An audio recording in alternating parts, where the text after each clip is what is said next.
पेंता बुडाल पेंता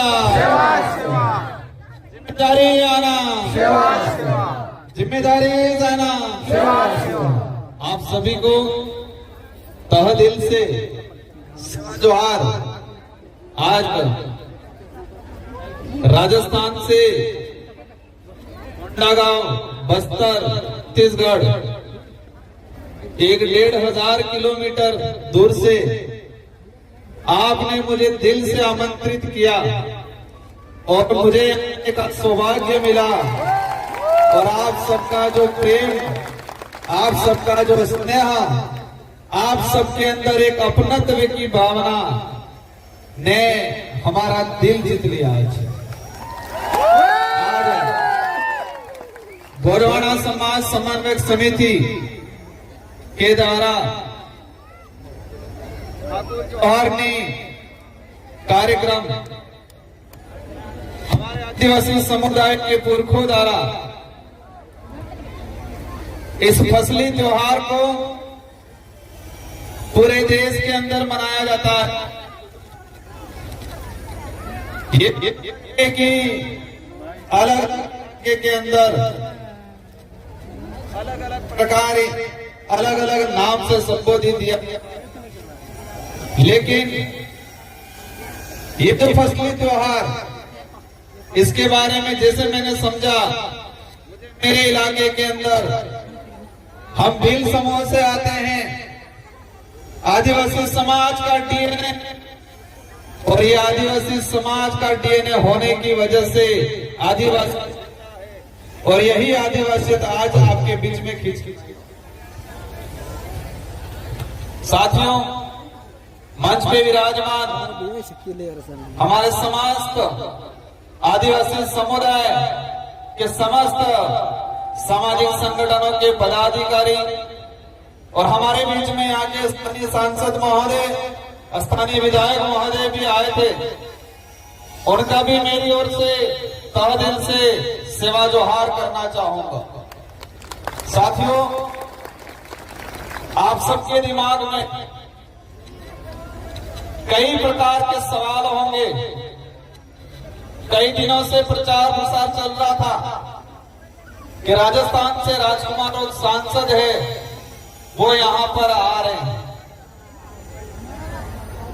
मुझे इस काबिल बनाने के लिए बांसवाड़ा डूंगरपुर राजस्थान की जनता ने रात दिन मेहनत करके मुझे सांसद बना के दिल्ली के अंदर भेजा और ये उम्मीद की है कि उस क्षेत्र का तो प्रतिनिधित्व करना है, लेकिन पूरे देश के आदिवासी दलित पिछड़ों का भी प्रतिनिधित्व दिल्ली में करना है। ये जिम्मेदारी मुझे दी गई है और उसी अपनत्व की वजह से आज आपने मुझे आमंत्रित किया। साथियों, मैं इस इलाके में पहले आया था, एक बार विधायक था तो, और मैं मेरे पूर्व विधानसभा क्षेत्र की जनता को भी धन्यवाद देना चाहता हूं, जिस जनता ने मुझे 2 बार विधायक बनाया और वो भी राजस्थान के अंदर हाईएस्ट मतों से जिता के भेजा। और अब कितनी बार मुझे सांसद बनने का अवसर मिला, 2 बार विधायक, 1 बार सांसद बना, जनता ने बनाया। अगर मैं आदिवासी समाज का सर्टिफिकेट नहीं लगाता तो शायद मुझे सांसद बनने का, विधायक बनने का अवसर नहीं मिलता। मेरे पास कितनी भी बड़ी ताकत होती, भले धन बल होता, बाहुबल होता, कुछ भी होता, लेकिन मेरे पास आदिवासी समाज का सर्टिफिकेट नहीं होता तो मुझे सांसद बनने का अवसर नहीं मिलता और मैं सांसद नहीं बनता तो शायद आप मुझे यहाँ पर बुला के आमंत्रित करके मान सम्मान नहीं देते। साथियों, आज ये कार्यक्रम है ठाकुर जोहारनी, हमारे पूर्वजों को, हमारे पितृ देवताओं को हम पूछ के नई जो फसल तैयार होती है, इसके बाद हम लोग हमारे अन्य गतिविधि और उस फसल का हम हमारे जीवन में खान पान में उपयोग में लेते हैं। मैं पूर्व वक्ताओं का भाषण सुन रहा था और कल से आए तब से मैं यहाँ के लोगों की मनोस्थिति यहाँ की वर्तमान जो परिस्थितियां हैं उन सारे के बारे में समझ रहा था। साथियों, हमारा देश को विदेश में जब पहचाना जाता है, इस देश के प्रधानमंत्री महोदय हो या हमारे देश के राष्ट्रपति महोदय हो, कभी भी विदेश में जाते हैं तो जो मंच पे बुलाया जाता है, मंच पे बुलाने से पहले क्या कहा जाता है कि ये उस देश के प्रधानमंत्री या राष्ट्रपति महोदय है जिस देश को महान कहा जाता है। क्या संबोधन दिया जाता है कि ये इस देश के प्रधानमंत्री या उस देश के राष्ट्रपति महोदय है जिस देश को महान कहा जाता है, उस देश में अतिथि देवो भव कहा जाता है, मतलब मेहमान भगवान के बराबर होता है ये कहा जाता है। उस देश से हम ये आ रहे हैं, ये संबोधन दिया जाता है। ये संबोधन दिया जाता है कि भारत देश में विविधता होने के बावजूद, अनेक धर्म, अनेक संस्कृति, अनेक जातियां होने के बावजूद भारत देश के अंदर एकता है, ये परिचय देके हमारे यहाँ के प्रधानमंत्री महोदय को विदेश में संबोधित किया जाता है। साथियों, अतिथि देवो भव हम सरकारी कार्यालयों में देखते हैं, हम सरकारी गाड़ियों के पीछे देखते हैं, सरकार के बड़े बड़े पोस्टरों में लिखा रहता है अतिथि देवो भव। मतलब हमारे गांव में, हमारे जिले में, हमारे देश में जो आया मेहमान, उसको भगवान के बराबर माना जाता है। लेकिन ये शब्द ओनली फॉर आदिवासी इलाके के अंदर ही वर्तमान में स्थापित है, आदिवासी समुदाय में ही स्थापित है, क्योंकि आदिवासी समुदाय के अंदर किसी भी गांव में, किसी भी घर में कोई भी अज्ञात व्यक्ति, अनजाना व्यक्ति चला जाएगा तो उसको मान सम्मान बिठाया जाएगा, पानी पिलाया जाएगा, चाय पिलाई जाएगी, भले पहचान नहीं हो इसके बावजूद पूछा जाएगा आप कहां से, बराबर पहचान में नहीं है। यही बात शहर में जाएंगे, अनजान व्यक्ति जाएगा, दरवाजे पे रोक लिया जाएगा, कौन हो, किस लिए आए हो, ये पूछा जाएगा, इसके बाद उसको प्रवेश दिया जाएगा।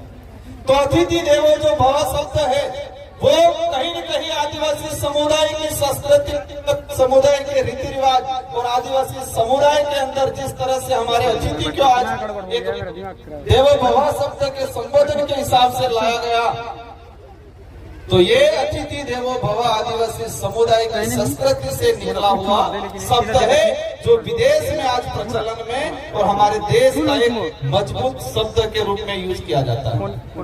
साथियों, एक सवाल आपके अंदर भी है, मेरे अंदर भी है कि सांसद देश में बहुत हैं, हमारे छत्तीसगढ़ में भी हैं, लेकिन आपने मुझे यहाँ पर क्यों बुलाया और मैं यहाँ पर क्यों आया, ये सवाल है।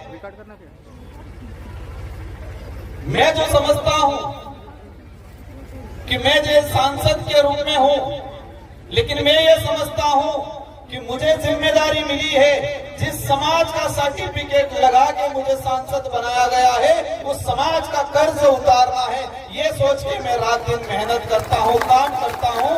इसीलिए आपने मुझे यहाँ पर बुलाया। साथियों, हमारे समाज की अगर बात करें ऐतिहासिक पृष्ठभूमि की, आजादी से पहले अंग्रेजों से लड़े, राजा रजवाड़ों से लड़े, सामंतों से लड़े, मुगलों से लड़े। अगर आजादी के पहले का चिट्ठा निकाल के देखते हैं तो इस देश में सबसे ज्यादा अगर कोई शहीद हुआ है तो समुदाय का व्यक्ति शहीद हुआ है।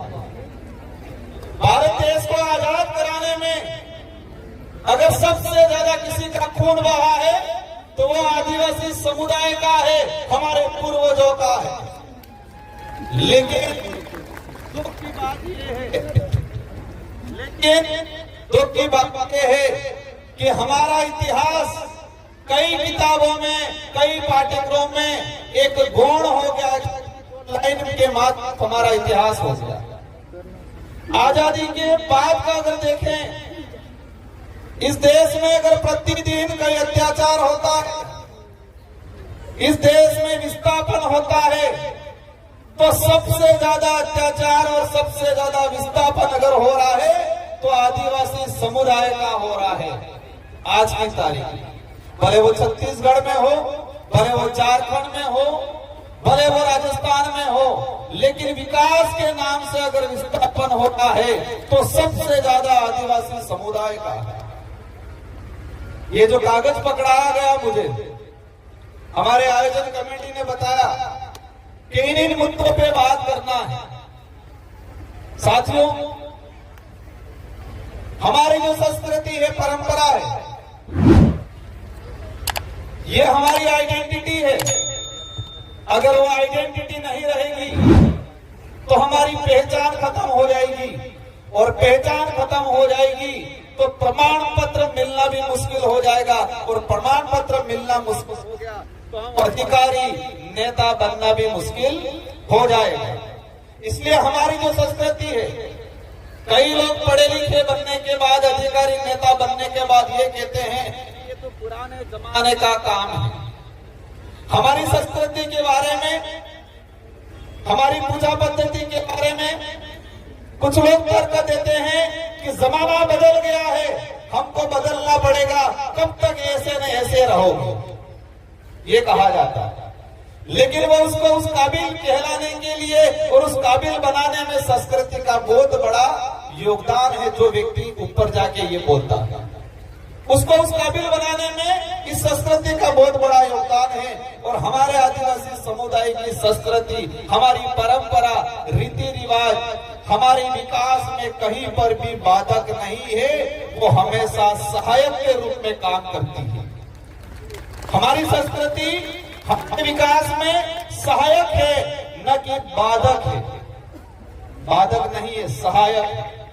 साथियों, इस देश दुनिया में जो माहौल बना है वर्तमान के, और छत्तीसगढ़ इतना सुंदर इलाका है, भौगोलिक दृष्टि से स्वच्छ है, यहाँ के लोगों का जो व्यवहार है, हमारे समुदाय के अंदर जो प्रेम भावना है, वो अन्य इलाकों से सबसे बढ़िया हमारे यहाँ के लोगों का दिल है, मन साफ है। एक सुंदर छत्तीसगढ़ को पूरे देश में अलग नजरिए से देखा जा रहा है। आज मुझे दुख है इस बात का, एक सुंदर छत्तीसगढ़ जो भौगोलिक दृष्टि से, सांस्कृतिक दृष्टि से, यहाँ के लोगों का व्यवहार, यहाँ के लोगों का प्रेम भाव पूरे देश बेस्ट है, लेकिन छत्तीसगढ़ को पूरे देश में वर्तमान में एक अलग नजरिए से देखा जाता है। देश की राजधानी में कोई न्यूज छपती है, या हमारे राजस्थान में, प्रदेश में कहीं भी छत्तीसगढ़ के बारे में सबसे पहले अगर कोई बात आती है तो कोई भी न्यूज छपती है तो एक ही बात बोली जाती है। उस न्यूज में क्या बोला जाता है कि नक्सलाइट इलाका। आज मैं छत्तीसगढ़ आया तो जो आदिवासी समुदाय के विरोधी जो विचारधारा के लोग हैं, वो राजस्थान में भी कह रहे हैं कि राजकुमार रोड नक्सलाइट इलाके में गया है। राजस्थान या